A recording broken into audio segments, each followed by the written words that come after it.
Hey, everybody. Welcome to the Fantasy Fullback Dive, brought to you by the good people at the Roto Street Journal, paving your way to fantasy glory, acting as your lead blocker to fantasy excellence, making all your football-related fantasies come true. I'm your host, Nat the Truth Jones. We are here for Week 17. This is our last Thursday show of the year, and it's a banger. Let me tell you, you like the Seahawks? You like the Bears? You like seeing them play each other in a meaningless game? We got you covered. That's what we're working on tonight as we go into the Windy City.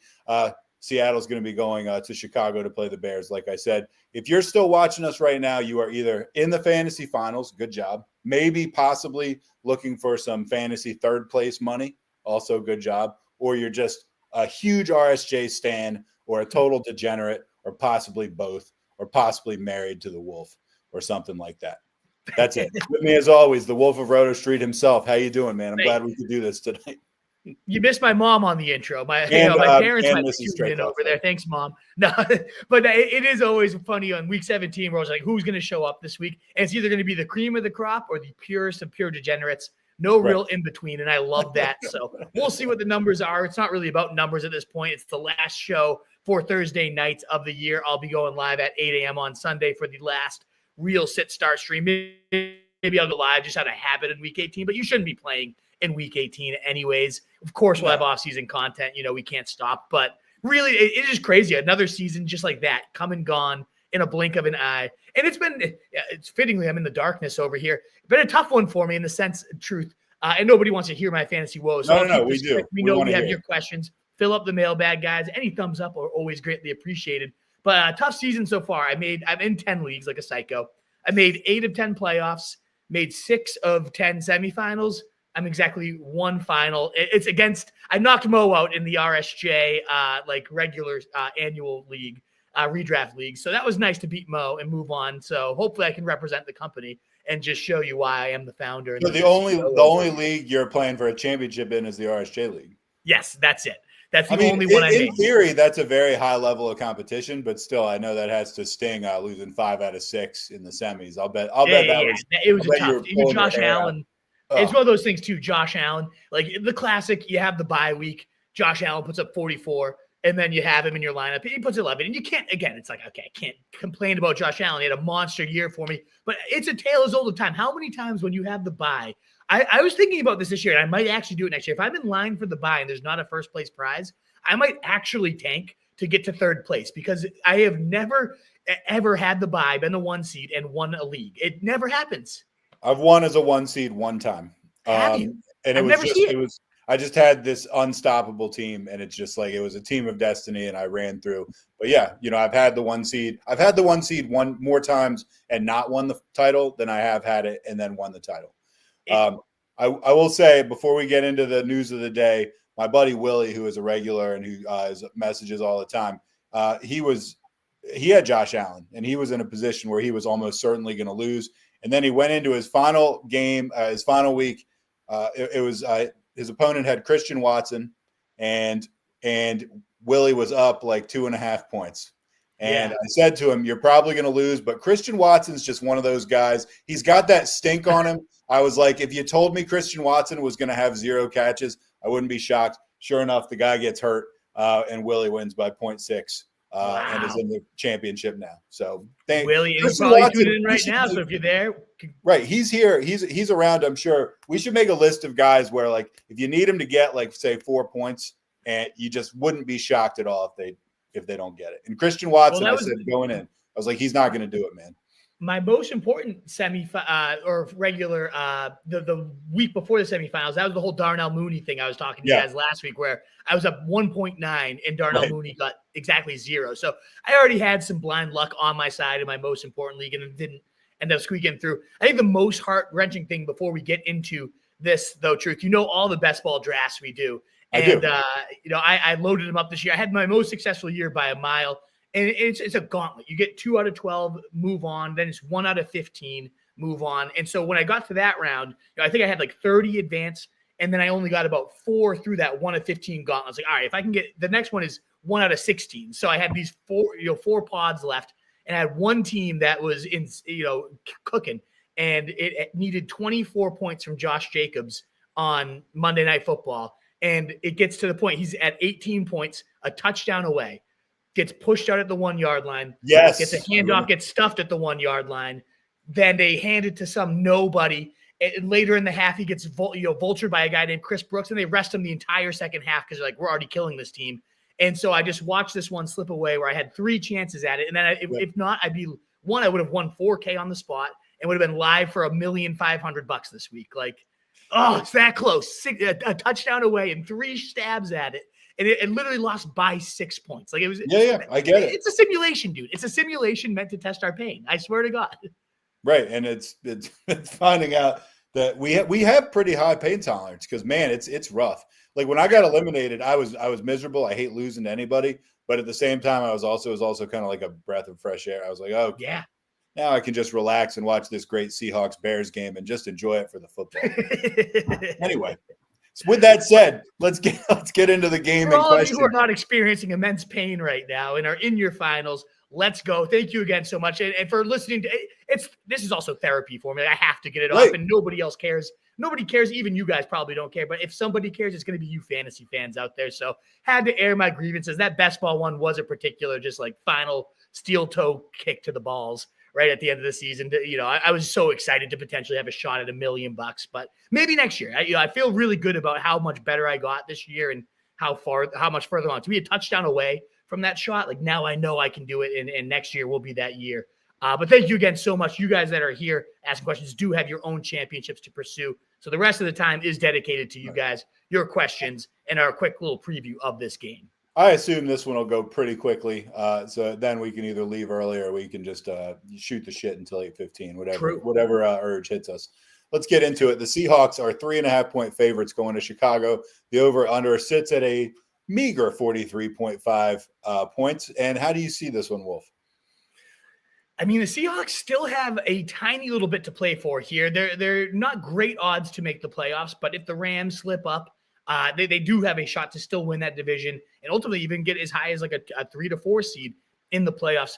So with the Bears continuing to skid out, 9-game losing streak right now, I think they extend that to 10-game losing streak. The matter of the fact is whether they cover or not, I'm still going to take the Seahawks here. I think they're the better team. They have more to play for. The Bears at this point might be secretly tanking and trying to move up.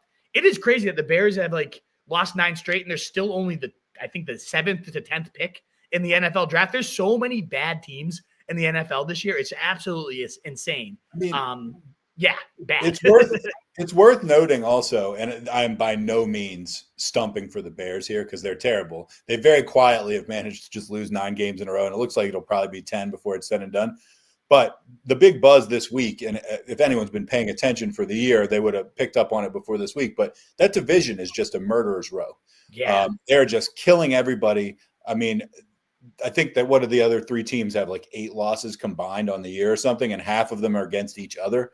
Yeah. So the Bears, that's 6 losses. I think they probably haven't beaten anyone in the division. I haven't done the math. I don't know if they have.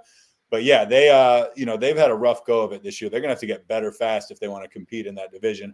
I agree with you. I'm picking the Seahawks, and I'm honestly just doing it because I think the Bears are bad. And like you said, there might be a little tiny bit of tanking sprinkled in there as well.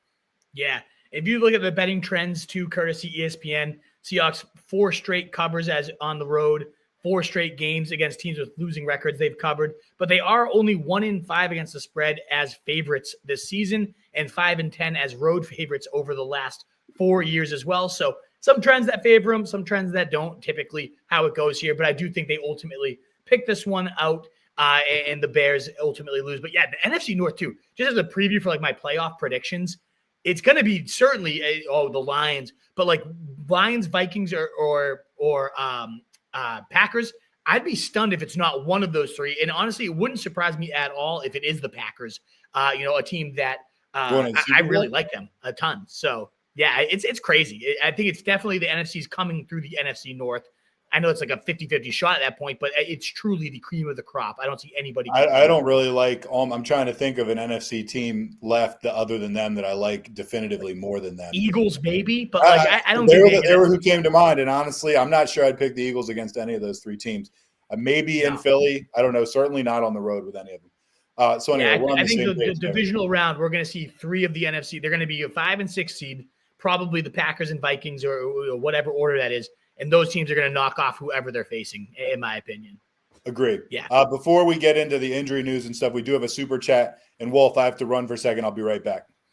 Awesome. Well, thank you so much, John D. And we have another super chat right after that. So thank you guys so much for your generous support. If you want to cut the line tonight, this is the way to do it. We appreciate it, John D. You support your boys. You know, the lights aren't on right now, but you keep the electricity going over here at Rose Street Journal. Plus, get to cut the line. It is so greatly appreciated. Thank you, John. Full PPR, MHJ or McMillan, and then Seahawks or Raiders D. For me, I'm definitely going with McMillan on this one. Carolina matchup, nothing scary about that. And short MHJ against the Rams. That's the one time he absolutely lit it up this year. It was like a 30-point first quarter. Still, though, I'm following the trends, and we've got 3-4 straight weeks of McMillan putting up double-digit points. Was barely a fingertip catch away from a second touchdown last week as well, which would have moved me on in another best ball tournament. Yay. But still, either way, I'm following what McMillan's doing. I believe in this rookie. It's not quite on the level of Amon-Ra a couple years ago, but we see this almost every year where one rookie really catches fire, and I think a lot of us would have hoped it was MHJ, our second-round pick, our third-round pick. It's McMillan right now, and I got to follow the trend, and MHJ carries the stud name because he was going in second rounds, but I don't think he's nothing to suggest he's a stud at this stage of his career. So I have no qualms. It's not like a always play your stud situation. This is McMillan is just the hot rookie right now, and I'm going to ride that one for the fullest. And so I go McMillan, no doubt about it. In terms of Seahawks or Raiders D, that's a very good question. You think the Raiders are in a good spot against Spencer Rattler, the team that the only shutout of the entire NFL season this last week. But Green Bay's a really solid defense. I think that the Raiders stink, and I think the Seahawks can get pressure. Bears are turnover prone, definitely sack prone, one of the worst offensive lines in the NFL. And so I am leaning Seahawks here. I don't love either of them, John D. I would definitely, if the Colts are out there facing Tennessee, I wouldn't hate that. But ultimately, if these are your two options, I do lean Seahawks slightly over the Raiders there, just because, again, talent deficiency Raiders, no Max Crosby. He's been shut down for the year, and they just suck anyways. So I'm ultimately leaning there to the Seahawks over the Raiders. Thank you again so much, John D., for your support. And Manny coming in, as you pretty much always do, Manny. Thank you so much for your support here. QB, Purdy, Goff, Richardson. For those, I do actually lean Richardson. Hot game, riding the hot hand there. Not a tough matchup at all coming in this week. And so, again, even when he attempted, 14 pass attempts last week, still got there because the rushing is getting more designed, more attempts. Jonathan Taylor looking like an absolute steamroller, but that also increases the odds you're going to get at the goal line there for Anthony Richardson. So if he's healthy, I know he's questionable right now, I do lean Richardson. If he is out, I probably go Purdy. I think that game's going to be a real fun shootout there on Monday night. Of course, Goff will be on the other side of that, but I'm leaning with the home squad. The worst pass defense of those two is Detroit, and so I could see Purdy really airing that thing out. I have him at quarterback 8, Jared Goff at quarterback 10. So I would lean, again, Richardson, then Purdy, and then Jared Goff. All great options, though, all top 10 quarterbacks for me. In terms of the tight end question here, I know he's popping up out of nowhere. I know it seems like pretty random and could just go back to the entire barrel. Would be Chig Okonkwo, but you got the Jags. And so, yeah, the Colts are the Giants. Sorry, I misspoke there. The Colts don't have the Jags. They had them the week before. They have it's the Titans versus the Jags there. And you couldn't ask for a better pass-catching matchup. I do lean – I had to look. Like, what did I rank these guys at? This is what makes me reconsider my rankings. And I had Chig at 15, Ertz at 16, legitimately neck and neck here. I know Ertz is kind of the safer play, but, man, I just see, again, those 10 targets and then 11 targets, back-to-back weeks, 8 catches and 9 catches for Chig Okonkwo. I'm taking that volume and I'm running with it, especially when the matchup is as ripe as it is against Jacksonville.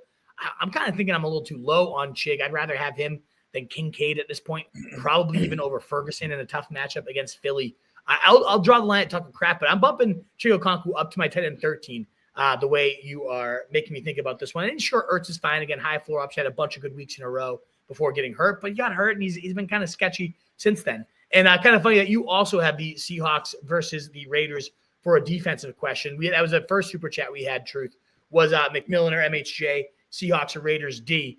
I gave my answer, but did you have a quick nugget you wanted to give for this one too, for the super chatter? Remind me real quick who the Raiders are going against.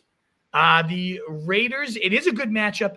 I know the Seahawks are obviously playing tonight against the Bears, which is a solid matchup too. The Raiders get New Orleans. That's who the only team that shut out this year. But also, it's bad defense.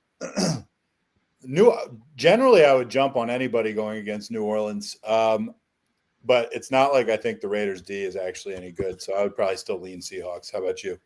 Yeah, I lean Seahawks.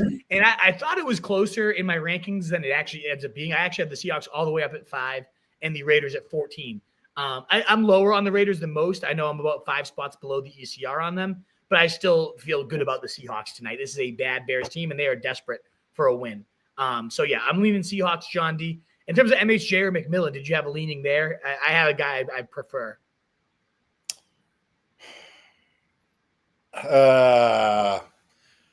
God, am I crazy to be thinking I might even lean McMillan here? Not crazy at all. That's where I actually went. My instinct initially was MHJ, and then I was like, nah, that's crazy.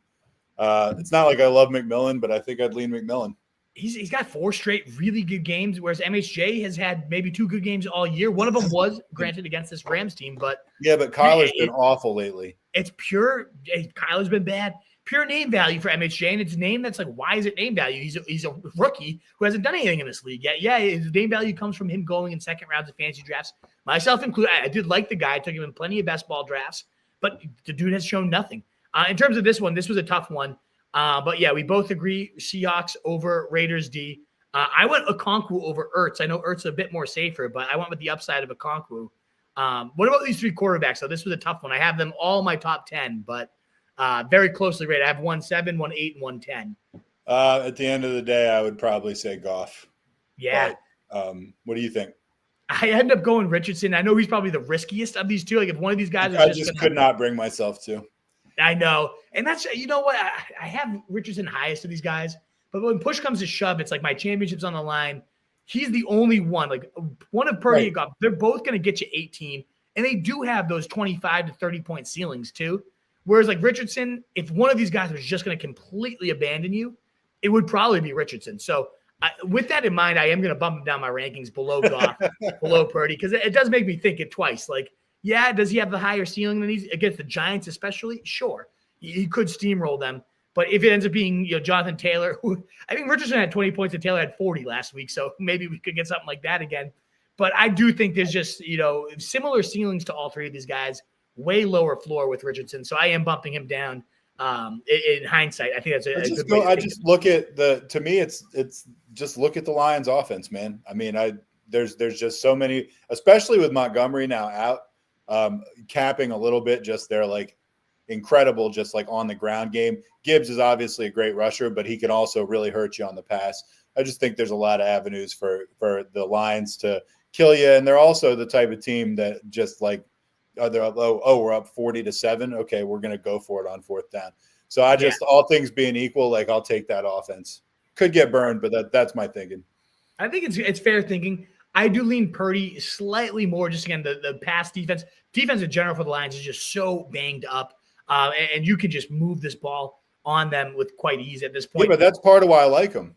Yeah, it's going to be shootouts. Exactly, I get it. It's good. I don't have a huge leaning one or the other way. I think. Attacking that game makes sense, though, that those two facing each other. And you have the Monday night hope factor, which is certainly, if you're pulling straws between these guys, which you are, they're all same tier guys, to be alive on Monday night, because these guys can get you 30. Right. Goff get 40, That is just a little bit more, extend my fantasy season, baby. Give me a little bit less of hope. So I can be booted in the balls one more time. Let me delay my kick one final time. But no, I do. Ultimately, as much as I like Richardson's upside against the Giants, I do think talking through this was really helpful because I do very similar ceilings, much lower floor with Richardson, where the other two, you're going to get 18, and that game environment should be a real fun one on Monday night. So I like that one a lot. Third super chat. You guys are awesome. Thank you so much. What's up, boys? No question. Just didn't work out this year for your boy. Just want to say thanks for the help all year. We are on to next season. Thank you a lot, man. We really appreciate that. And you have been with us forever. And so thanks for giving us support even when it didn't work out for you. It means a lot. Thank you so much, Papa Sarno. And hey, for those of you that are on the next year, if you still have a little fantasy itch, you're not completely burnt out of the year, 2025 rankings are up. I put the big board top 100 already up there.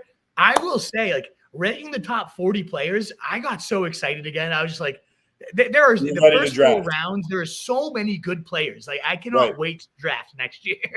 Maybe it's just my addiction, but I've done this in the past where I do the rankings right at the end of the year because it's fresh. I want to get, like, before anybody else is doing it and influencing me in any way, I want to get a fresh ranking set out. And I did it this year. I was like, man, there are 40 players or so that I would just be ecstatic to have on my team. So it's going to be a fun one. 2025 will be our years, guys. No doubt about it. It's Papa Sarno. I think you had Jalen Hurts, if I'm not mistaken. And you know, I mean, that was a huge, like, I mean, talk about something that really swung some fantasy stuff. Like, it was one thing I told you, Christian Watson got hurt. That ended up costing somebody a trip to the finals. That's Christian Watson. Like, you know, Bucky Irving got hurt earlier, and that kept me from advancing to the playoffs, along with Jamar Chase going into God mode. But when you talk about Jalen Hurts, I mean, he's a top 5 fantasy quarterback probably. And when he just goes down like that, that has major fantasy implications. Also real football implications, because no way Washington wins that game if they're going against Hurts, I'd say. Don't you agree? I completely agree. Yeah. And 3 out of my 6 semifinals, I had Jalen Hurts as my quarterback. That played a factor. It played quite a factor in the way my season went. Yeah.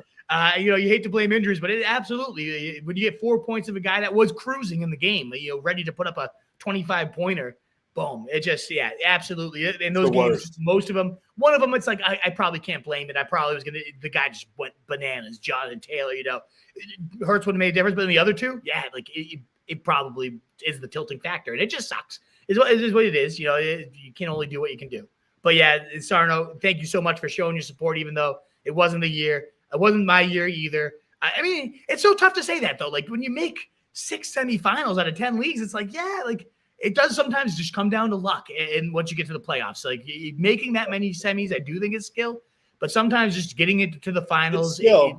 But once you get into the playoffs, once you, like, got to win, like last week before the playoffs it's so much luck comes into play. It really does. You know, you face Jonathan Taylor and nothing matters. You know, it is what it is. My buddy Willie's, you know, he won by 0.6 of a point. Obviously, that was luck. He had by far the best team in the league all year. He had no business winning. It was bad luck for him. He was in a situation where he was going to lose to a much worse team than him, and then randomly he didn't. Luck on both sides. So you'll get him, Papa. Yeah. Thanks, Papa. We really appreciate you showing support despite it not getting done. And then we got B Minnesota. What do we got for him? Thanks for your support. DK or McMillan. We just talked about McMillan, actually. Struggling with a choice here, PPR. This is another one of those, Wolf, where it's like my instinct is certainly immediately to the shiny object that's DK Metcalf. But then you know what I mean? Of course. Then I'm just like, I don't know, man. Probably not. It doesn't get shinier than a 6'4", like, chiseled man that runs a 4.3, like the scariest single athlete in the NFL. It doesn't get shinier than that. But I guess this one, Minnesota, you kind of lead in. So we're answering your question while I kind of just jump to one of our storylines. Can we trust DK Metcalf with the championships on the line? So we have 2 other stories we'll cover as well. But why not kill 2 birds with 1 stone and answer your question while we do it? And so since DK got hurt, we've seen JSN become the number 1 guy, like, by a pretty solid stretch.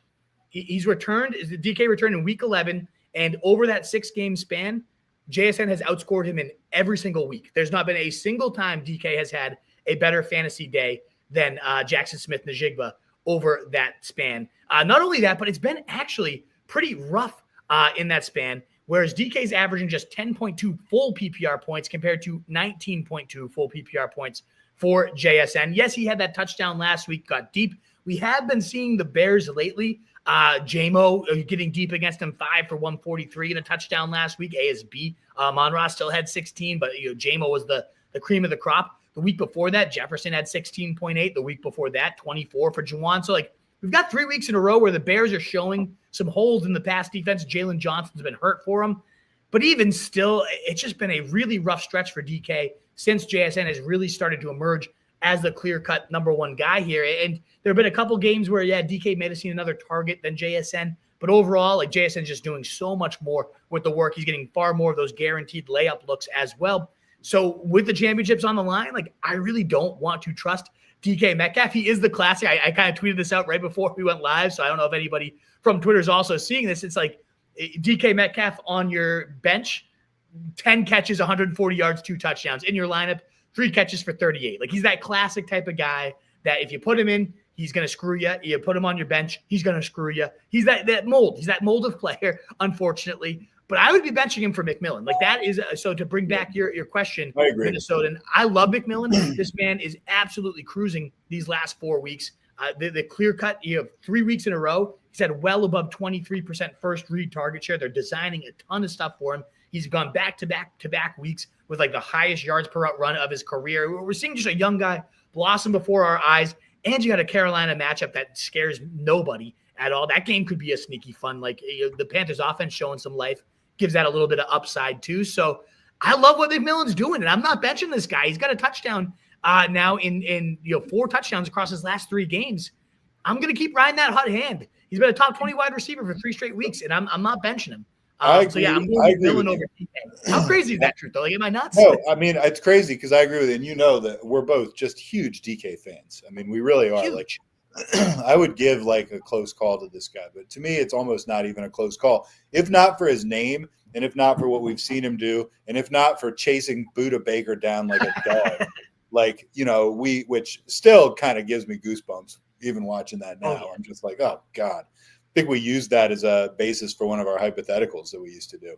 Yes, we did. give you a 20-yard head start to get out the door after spilling wine on DK's new shirt or something. Yes. Anyway, I'm going McMillan too. Let me ask you this before we got a couple more super chats. Let me ask you this. Do you think DK is going to return to fantasy elite status in his career? And I'm not talking about for like a game here and there for some. Do you think he's going to become a fantasy wide receiver one, like unquestioned about it, again in his career?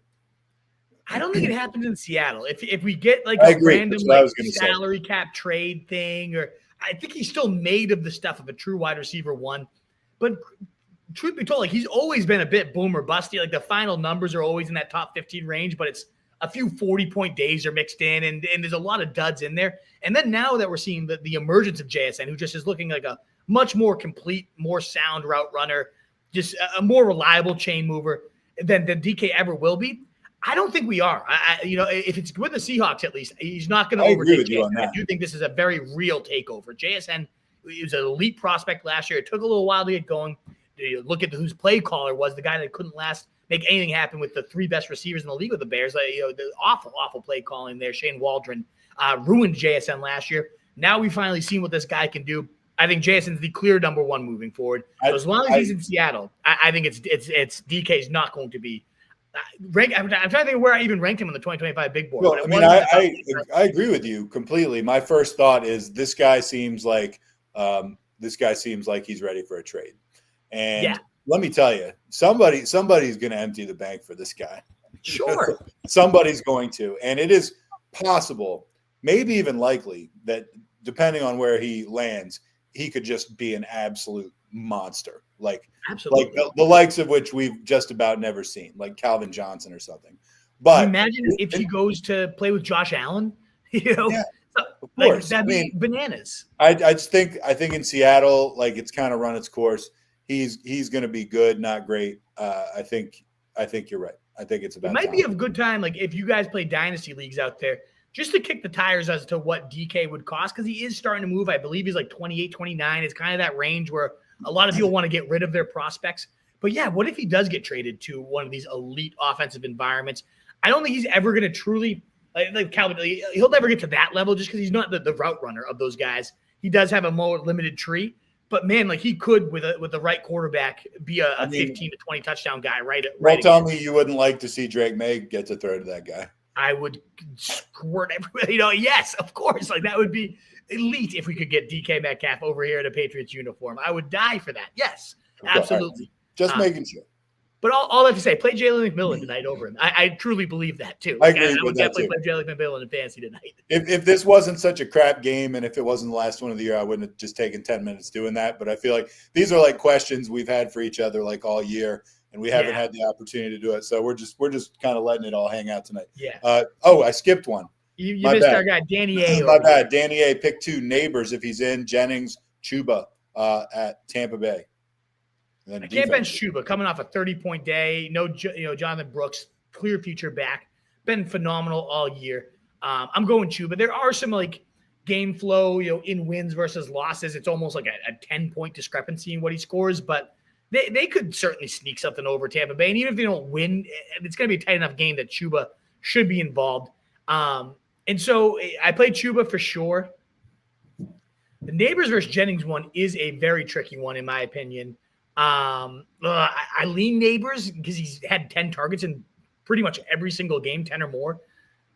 But then it's like, okay, who's the good quarterback? Drew Lock is garbage. That's why I would lean Jennings. I definitely am going Chuba. Yeah, I'm definitely going Chuba either way. What's crazy is like I'm sitting here begging for Tim Boyle to be the quarterback for the Giants. Like he was the one quarterback that threw a touchdown to Malik Neighbors since week 3 against Baltimore, 19 points, wide receiver 10. Tim Boyle was just hucking it to him. And again, 14, 14, 10, 13, 9, 10, 11, 13, 8, 15, 12, 18 targets. That is absurd volume. And Neighbors is an insane talent. The fact that I think he leads every single player in expected fantasy points, not just receivers, all positions. He is like expected to be the number one scoring player. And it's not his fault. It's pure quarterback, garbageness. And ultimately, I just don't know if that changes, though. If Drew Lock's his quarterback, whoever it might be, if it was Tim Boyle, if Tim Boyle is the quarterback, it's Malik Neighbors. You don't even think twice, which is crazy. And Tim Boyle is the one our savior. But do you want Jennings? We just saw Debo kind of reemerge. As much as I like that game to shoot out, I don't know. I think I'm going Malik Neighbors either way. I'm just banking on that. Much volume is absurd. That's completely fair. The volume play is completely reasonable. I just anytime I find myself in a situation where there's just a known commodity terrible quarterback, I almost always fade the guy. Although in Neighbors' case, maybe it's not. I mean, he's been with bad quarterbacks all year. So, I mean, possibly not fair to do that. But we both agree that Chuba is a definite start. Yeah. All right, man. Oh, yeah, it is tough. That's a very tough question. This would be a good one to check back in if you can, Danny A, on Sunday when we have at 8 a.m. I'll be live, and we'll have a little bit more news, hopefully, on the Giants quarterback situation. But right now I am going to go with the volume of Neighbors and just hope that it pans out for another touchdown. Tyler Sperry, thanks, Tyler. He's asking Stafford or Bryce, and he did say in a later comment, assuming Hurts is out. Yeah, so if Hurts is in, you got to play that guy. No doubt about it. I like the Tampa Bay matchup for Bryce, but I still can't bench him for Stafford. Stafford gets Arizona, divisional battle with everything on the line. I think Arizona, if they are they officially eliminated, or can they still kind of squeak in? Did they lose last week they lost to the Panthers last week. So they're out. They're mathematically. Bryce Young's been sneaky good, man. Yeah. They have been sneaky good. But I'm going to lean with Stafford here. I think that matchup is ripe. Not as ripe as Tampa Bay for Bryce Young, but still, I'll pull up Bryce Young's totals. I don't know that he's coming off a 27-point day, which is a little bit nice. But then 14, 14, 24, 17, 12, 11, 16. I will say just eyeball test-wise, Bryce Young looks so much better, like an actual NFL quarterback. You got to stick with this guy moving forward. Real life-wise, fantasy-wise, though, you heard those numbers. 2 out of the last 5 have been 24 or more points. That's pretty nice. But also 2 out of the last 10. Yes, but exactly. You extend that. Those are the only 2 games that they have come against this hot streak since the bye week, since he's kind of been reborn. So I do feel like it makes sense to trim it to those 5. If Tampa Bay is a team that he did have 24 points against, was the quarterback 8. So a lot of those things do look nice, but the team that he just had 27 points against is the team that Matthew Stafford's facing. Right. And just I don't like Stafford. It. You feel so much safer. You look at his points, though, Truth, 7 and 8 fantasy points the last 2 weeks for Stafford. Yeah. Remember how, look, Stafford was terrible. Remember we did a pod or a stream or something. Stafford had maybe 4 touchdowns or 3 touchdowns coming into the game. And it was week 6, week 7. And then he threw 4 or 5 in that game. like over doubled what he had. It was the first time he'd had his full weapons cabinet. Yeah, he's been very up and down. I'm still a believer in him when he's got the weapons, and he does have the weapons. He really does. He sure does. And yeah, I even though the recency should suggest Bryce Young, the matchup is even better for Bryce Young, but still a good matchup with Arizona there. I do feel like we're going to get one of those like 28-point Stafford, like 3 touchdown days. I'm leaning Stafford for this one. I feel safer about it. I get why it's a question, though. I really You're not going to Bryce with your season on the line right now. No, I just don't see it. I'm sorry. Yeah, exactly. I couldn't do it myself, despite the great matchup. Oops. Bulldog, just want to say thanks, guys, for the help throughout the season. Still in a final and a third-place match. Great job pulling for you in both of them. Hey, I mean, I don't know if you have any questions, Bulldog, about the final or third-place match. Looks like you must not because you're just saying thanks. I greatly appreciate that, my man. That's very generous of you.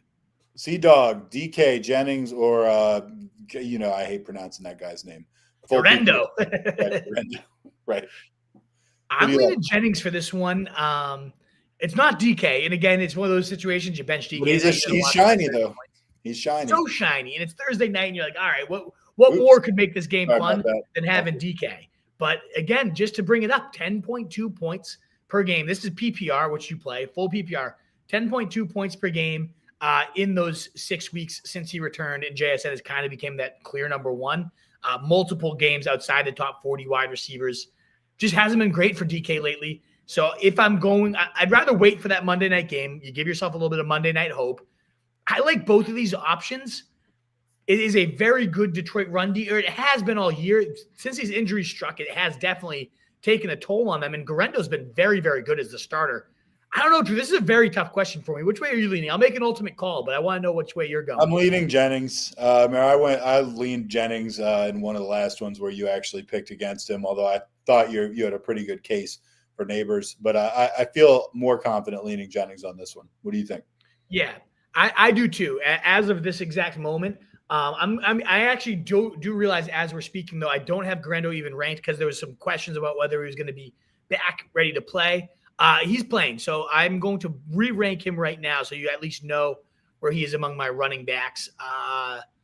I'm bumping him right at running back above Jerome Ford, probably right to where Breece Hall is. So I have him at running back 18 right now.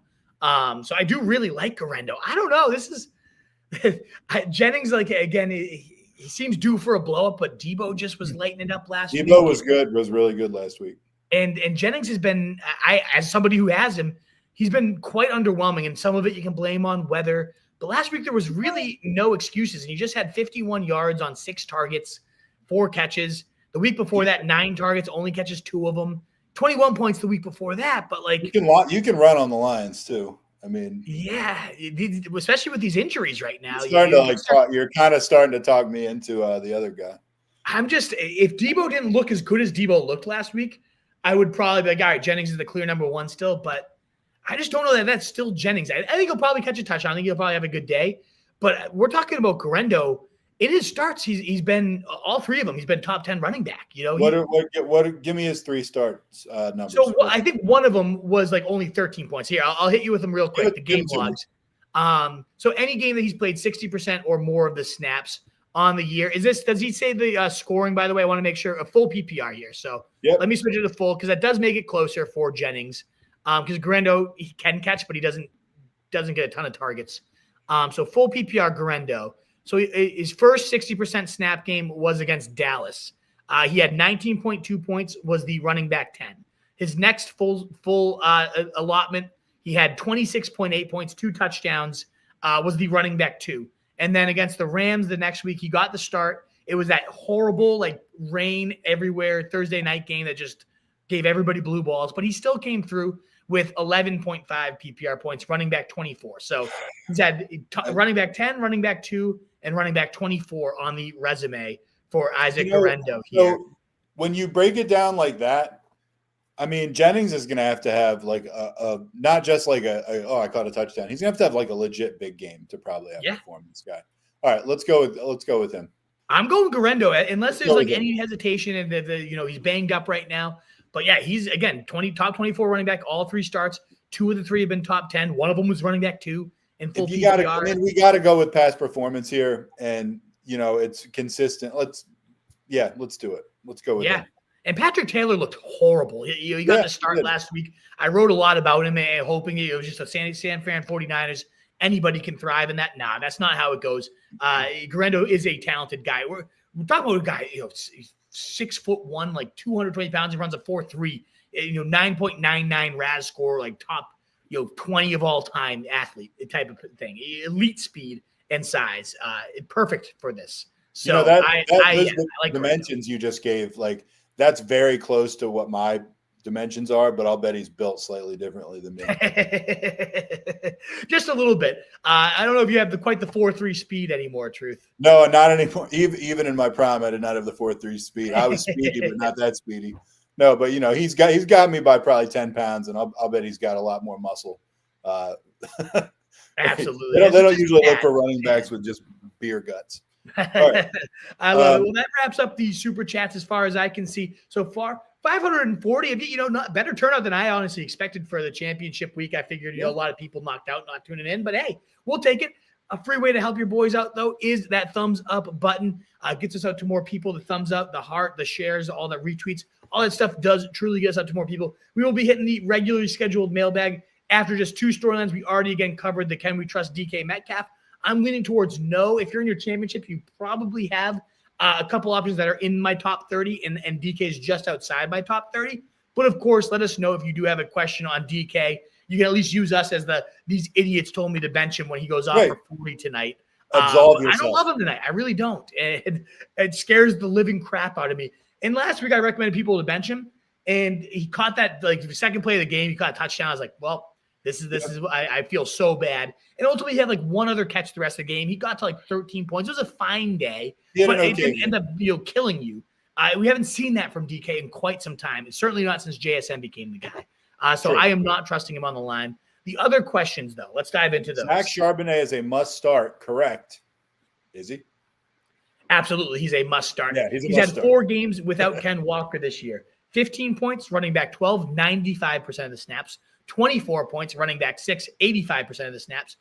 35 points, running back 1, 79% of the snaps. And then 13 points, running back 16, 79% of the snaps. The Bears are a top 8 matchup for running backs. We've seen him take well over 80% of the backfield rush share every time he's been the starter. And he's always thrived with it. The guy can receive. He's got good burst. He's just a talented guy. Ken Walker is great, and that I do believe Ken Walker should be starting over Zach Charbonnet when they're healthy. But Charbonnet might be the best backup in the league right now. And anytime he's been the starter, 3 of those have been running back 1 performances. All of them have been in your top 16 running backs, and all of them have been 79 or higher % of the snaps. I'm riding it. There's no way I could have him on my bench. Mo asked me this one, which was a tough one. Would you go? So this is a really tough question for our guy Mo. I don't know if he's tuning in here. He has a full PPR league as A.J. Brown, Malik Neighbors, and then on his bench right now, Bucky Irving and Zach Charbonnet. And I told him I think I'd bench both receivers for both running backs. Who was the first receiver you said? A.J. Brown. I would certainly bench Neighbors for Bucky. Yes, that was my first response. Yes. I mean, honestly, I think I'd probably go with the 2 backs, as crazy as that sounds. That's the line we're drawing here, guys. So ask us a question about Charbonnet, no doubt about it. But just know, I'd go him over A.J. Brown, which is, again, nuts. And especially after, Kenny Pickett looked really good with A.J. Brown too. Cowboys defense, I don't know. That is a really tough one. I mean, that's tough. I think Mo might regret that, though. I really do. If he goes A.J. Brown over Charbonnet? Well, I mean, I just having Charbonnet and Bucky on the bench, man, that good for him having so many options. But to me, I would easily start both of them over Neighbors. Yes, and I think he's already made that move. I think he put Bucky in, and now it just comes down to A.J. Brown versus Charbonnet, which is really tough. Tough for me to sit Charbonnet there. And then I'm sitting here, I'm like, tough for me to sit A.J. Brown in A.J. a bad Cowboys secondary in a full PPR league too. That's tough. Damned if you do, damned if you don't. He's playing Dallas, right? You're going to get 15 points from either of these guys. He's playing Dallas, right? Yeah, they're facing Dallas. That's when I saw that Jamar was going against Dallas a couple of weeks ago. I was like, yeah, I'm going to lose. And with that in mind, I probably would maybe AJ Brown. AJ is one of those guys that could put up 30 against Dallas. So. We're talking ourselves into a lot of stuff right here. You're seeing a lot of behind the scenes how the wheels turn, guys. Yeah, Because I guess you just saw us else, swing one way, then the other, and then back in like a minute. If nothing else, though, the fact that Charbonnet and AJ Brown is like a genuine discussion. We're not like doing this for it's true. Like it's not a bit. That tells you how highly we think of him this week. And so definitely ask your questions if you have any on him. But there's a 98% chance if it's not AJ Brown or better at wide receiver, we're probably going to tell you to go Charbonnet. I would go Bucky Irving over Charbonnet. Would you as well? Yes. Yeah, against Carolina. I mean, come on.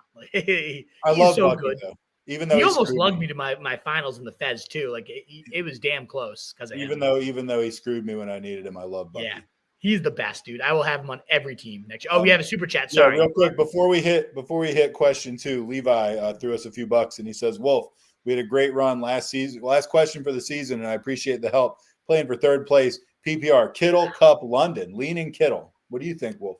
Damn, Levi. Sorry to hear we didn't make it. You know, it was a great run. We're in the same boat. Neither me or Truth are in our finals right now. So I'm in one final. The Roach, I shouldn't downplay. Like I am stoked. It's great. It's an extra lead. I mean, it really is. The team. But this was one of the ones where I was not a 1 seed. Like I was the 5 scrappy guy coming in, and now I'm in the final. It's the only final I made. I had 4 1 seeds that didn't make. It's just one of those. The 1 seed will never make it, but Levi, I wish we were answering a different question that says you were in the championship this week. You've been such a great, loyal supporter all year. We greatly appreciate every single show. Sundays, Thursdays, Levi, you come in, you support your boys. I wish we had helped you get it done better. I'm not sure if there's anything different you could have done, Levi. I know you messaged me on Twitter. Shoot me a message. Let's have a little bit of dialogue. I want to hear like what happened, how it went, if you could have done anything differently. I'd love to hear about how everything went down for you, Levi, because I do. I care about all the fans, of course, but a guy like you who supported us so much throughout this year, we can't thank you enough. So let's get you this third place title. Let's get you your money back or whatever that prize might be, and pick the right one here. And he's had this question like all year, and it's always such a brutal one. Kittle, Cup, or London. It comes down to Kittle or Cup for me. I am going to cross London. Is not somebody I'm considering in these 3. No, and like. I think I'm going to cross off Cup just because, again, the recent production has just been – it's clearly Puka's the number 1 guy here. If any, Cup's the classic type of guy that could completely shove that in your face and be like, yep, good one, brother, and just have like a 30-point day. But I don't know. It just doesn't look like the exact Cooper Cup that I think I'm kind of clinging to. And so I want to kind of ride Kittle in this one. It's a bad pasty that's only getting more and more banged up. Kittle's coming off a 9-target day. He doesn't even need the volume, but he just consistently week in and week out. How many number 1 tight end performances does this guy have on the year? And I think, the Monday night hope factor as well. You use that as a tiebreaker, but I'm going to lean Kittle over Cup in London. What about you? Very similar. And when we talk about shiny toys, Cup's a shiny toy to me too. But yeah, I'm leaning Kittle for the same reasons. We told Tyler Sperry, who threw us a super chat a little while ago, we would take Stafford over Bryce. And Tyler answered in the comments, Stafford hasn't had a good game in months. They run the ball too much. He's not wrong. I mean, right. We've seen Cup at his best. Cup at his best is head and shoulders above any of these guys, obviously. But, I mean, he's not the number 1 wide receiver on his team anymore. And Kittle's hot. They need Kittle more than ever. I would say I'm leaning Kittle on this one as well. I put them both quite a bit over London. Let's just look at – so I think it's full PPR, you said, right? Yep. Full PPR, last 4 games for Cooper Cup. 4.7, 20.2, 0 exactly, and then followed that up with 5.4. Like, it just has not been there. I'm going Kittle. Cooper Cup this last month. And a lot of that is just exactly when Puka kind of came back and reemerged as like, I am now you. I am the new Cooper Cup. I am better than you at what you used to do so good at this stage of your career. He's not better than prime Cooper Cup. I'm not getting to that level quite yet. But this version of Cooper Cup is, I think, Puka's head and shoulders like another level. The eye test shows you that, if nothing else. Yeah. What's funny about that, too, is like London was the first one I crossed off, and I actually have him a couple spots above Cup in the rankings, but I was never going to go London over Kittle. And there's just like Cup kind of intrigue. Right, exactly. I completely agree with that analysis. It's like, Cup in London, you maybe see about the same. Maybe I would lean Cup just because of the name, but there's no way in the world I'd ever pick London over Cup. And so by that, by that, analysis, obviously we have to pick Kittle over Kupp too. Yeah. And Levi, thanks once more, man. It was a good run. I wouldn't call it great if you're in the third place. And that's not me trying to insult you. I wish we had done better to help you get into that championship. It was a great time, though, you being here every single week. Yeah. Thank you. So thankful for all your support all year. We can't express our appreciation enough for you. So thank you again so much, Levi. All right, let's get to question number 2 and 4 really quickly, and then we'll hit the mailbag. It's actually we just have number 2 left. Okay, let's hit 2. Keenan Allen and DJ Moore. Yeah, Keenan Allen, DJ Moore. Do we trust either? Can we trust either? Yeah, I don't know. So let's dive in. The thing that made me prompt this one at least was all the experts, the ECR, have DJ Moore a solid 10 spots ish above Keenan Allen. And I looked at the numbers since week 12, and they've both been pretty good. But Keenan Allen's been lights out good. PPR wide receivers. These are his games in the last since week 12. 22.6, 24.3, 6, 1 dud, and then 20.2, and then 29.1. So in those 5 games, top 2, wide receiver 6, wide receiver 4, wide receiver 44, wide receiver 14, wide receiver 2, 20 PPR points in 4 of his last 5 games. Unbelievable. Keenan Allen is just absolutely going bananas right now. DJ Moore, meanwhile, he had a nice little run where he was 24 points, 23 points, and then 10, 15, 14, pretty good, usable. So, yeah, I think both these guys are pretty usable, but it comes down to me. If I had both these guys, I'm going Keenan Allen 10 out of 10 times, and I don't understand it. I have Keenan Allen plus 4 ECR. I have DJ Moore minus 10 ECR because I think those two, the way they're getting ranked, should be completely flipped. Keenan Allen, Hayes just locked on Caleb Williams to Keenan Allen right now. He's such a quarter-friendly. He's always been his whole career a quarterback-friendly target, but he's got a couple of weeks where he had 67% of the team's air yards too. He's getting deep too. His ADOT these last 2 weeks, 12 and 11.9, 13.3 a couple of weeks before that. So they're using Keenan Allen on some more field stretching stuff as well. So I love the role we're seeing for Keenan Allen. I think he should be ranked much closer to that fringe wide receiver 1 territory than what the expert community is giving him. And so if you have a question about either Bears receiver, let us know. But just know that Keenan Allen is the one that I feel better about compared to DJ Moore. I never really understood. Keenan Allen we kind of have been waiting for him to get bad for 3 years now. And it's never really happened. He's had stretches of 2 or 3 games, say, where he's not producing. We're this must be it, blah, blah, blah. It hasn't really happened. He's when you referred to him as a quarterback-friendly receiver, that's a really good way to put it. He is an extremely quarterback-friendly receiver. He's a guy, if you're a quarterback, you love to have, especially if you're a guy like Caleb Williams, who's a rookie, who's a little bit erratic and stuff. You got Keenan Allen. I trust that guy way more than DJ Moore. I just do. And, the numbers bear it out. But you said, can we trust either or both? The numbers would show you can expect a decent game out of both of them. But, yeah, I would definitely take Allen over Moore if I had to choose between the two. Yeah. Free agent next year, too. Man, would I love to see the pay. I still don't understand why. I think it cost them a 5th-round pick, 4th at most, for the Bears to get Keenan Allen. It was nothing. I still don't understand why the Patriots didn't do something like that, knowing they were going to go after their franchise QB. But I really hope they rectify that. Against Keenan Allen, he would be such a great coach. Haven't made great personnel decisions lately. No, none at all. But Keenan Allen would be the exact type of guy that we need. Pair him with T. Higgins, and boom, we're off to the races with Drake. Maybe DK Metcalf in there too. Yeah, toss and trade in. I love it. Randy Malik, $10. Thanks a lot. Wow, very generous, you, Randy. Thank you so much. Half PPR. I started Hollywood Brown. Ugh. Which 2 would you start? I need 1 wide receiver and 1 flex out of Jameson Williams, DK. We're getting a lot of DK questions today. Tracy, Dobbins, and Kendra M. Also, if Hurts is out, Caleb, A-Rich, or Bryce, thanks. One thing, so I don't think it's that crazy we're getting a lot of DK questions because, the Seahawks are about to play. I think it's interesting how many people watching the show who I'm assuming are still in the hunt probably for a championship, how many of these guys have DK on their team. Right. He didn't do anything for you all year. Good for you. Yeah, seriously, well done if you made the finals with DK in your lineup. Good job. So this is a tricky one.